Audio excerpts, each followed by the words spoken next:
Okay, I'm back. I just did a reading on my sense of things really shifting and moving in the direction of a more feminine-based um, power structure. So now, and then I started mentioning about Trump. So, and then I don't know, something happens in my video. So, this is something I want to look at. Trump is now talking, like one of his points that he has added and is saying over and over again is the sanctity of life bullshit that he's talking about now. And so he has abortion in his crosshairs. That is the base, I think. That's where he feels like he can call in his base. Like everything else is failing, so let's attack the women and a woman's right to choose. Of course, we're not gonna.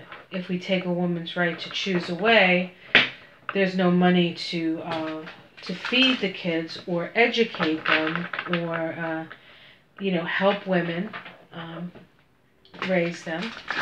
Because that would be what, I don't know, makes sense. So there's like this thought that the Republicans just care about the fetuses and they don't care about the children. All right, let's see how this is going to work for him. This is his new thing, sanctity of life. Okay, and so we have the Page of Cups. So this is a new emotional trope, I guess. Maybe trope is the wrong word. It's a page, so it's the start of something. It's like the beginning, like he's opening up this door, right? And of course, the page is children, and like he cares about children. Okay, let's see. Wonder how many of his mistresses have had abortions. That would be interesting to find out. Maybe Pecker knows that. Okay, so this is the crossing card. This card, as much as he might say he's, the sanctity of life, I think that his thought process is still with money and commercial stuff, and so it's possible that his commercial dealings or his dealings with Russia, which this can be, looking overseas, gets in the way of this whole sanctity of life thing sort of taking hold. But of course, if he's gone, then Pence is in, and Pence is for sure all about this sanctity of life stuff. So he could even be sort of sweetening the earth for the seed to grow. So let's see what else comes up. Let's see what's at the root. Okay, so what's at the root of this is it just actually exactly what I talked about in the last reading, which is about the victory of women. And so this is a way I believe this is a way for him to sort of snuff that out. Like, oh yeah, ladies, let's take away your right to choose and see what you can change. In the past, okay, we have another commerce card. So there's this interesting dichotomy here between his financial or not so much financial, but his commerce issues and this whole issue with the women. Okay, let's see what's in the sky. The Temperance card. So this is a need to not get caught up into extremes. This can be a healing card. This is a holy guardian angel. So what I want to say about this is that there is spiritual energy coming in to aid us, I believe, not so much Trump. And I'll say this, I don't think there's a woman alive who would say, oh great, I want to go get an abortion. That's not what it's about. I think most women I think most women would prefer not to have to make that choice. And so, but if you have to make that choice, it should be your choice, right? What you do with your body, how you determine what your life is going to be. There isn't a place, having a child and putting them into a position where they're not, either cannot be taken care of appropriately or cannot be loved or cannot be nurtured, um, is not something a woman wants to do either. It's like you're damned if you do and damned if you don't in some of these situations. But I don't think it's something that has to be something that comes from the woman themselves. It can't be something that comes from somebody telling them what to do, especially not a man. And especially men who don't want to support them if they do have the children. Okay, so anyway, let's see what's in the immediate future. Okay, we have the Empress. Very interesting. So this is the fertile mother. It's a powerful energy, the energy of the mother. What I want to say about this card is that it would be nice if abortion was something that we didn't have to consider. Part of the reason that we have to consider it is because of the way the society is structured.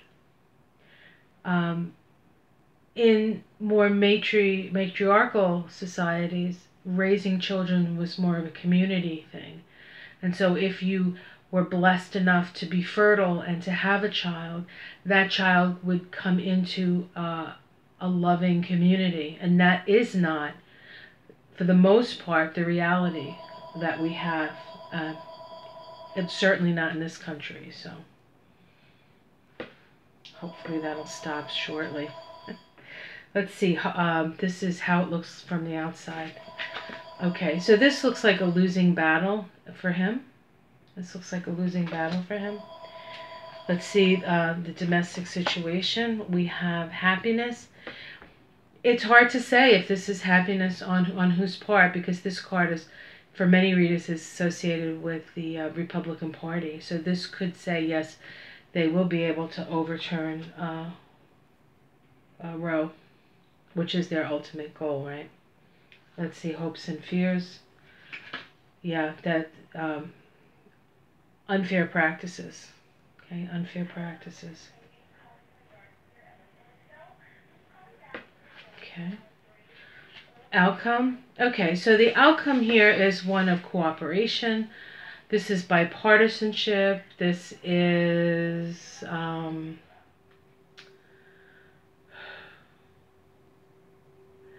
actually a positive card. So there's a balance here. There's an agreement. Let's continue and see what else comes up. Okay, the Seven of Swords. The Hanged Man. Okay, so this is the card of this year, the Hanged Man.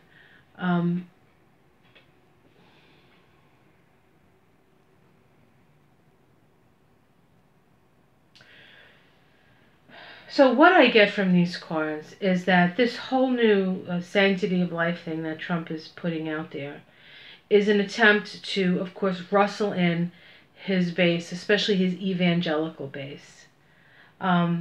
I think he personally doesn't give a shit. And I think that this is something that needs to be looked at in a different way. And so perhaps what I said previously, when I think I said it when this card came up, is that we tend to we have children in the reality that we have children in this country, in this world. Women and children are not supported. They're not protected. They're usually the ones to suffer in any situation. We have war come to a country. Who suffers the most? Women and children. I'll never forget years ago, when they were beating the war drum to go to Iraq. I had an acquaintance of mine say, don't you think it would be better for the women if they didn't have to wear burqas and all this other stuff? And I said, war is never better for the women. War is how women and children suffer and die and are brutalized the easiest, right? So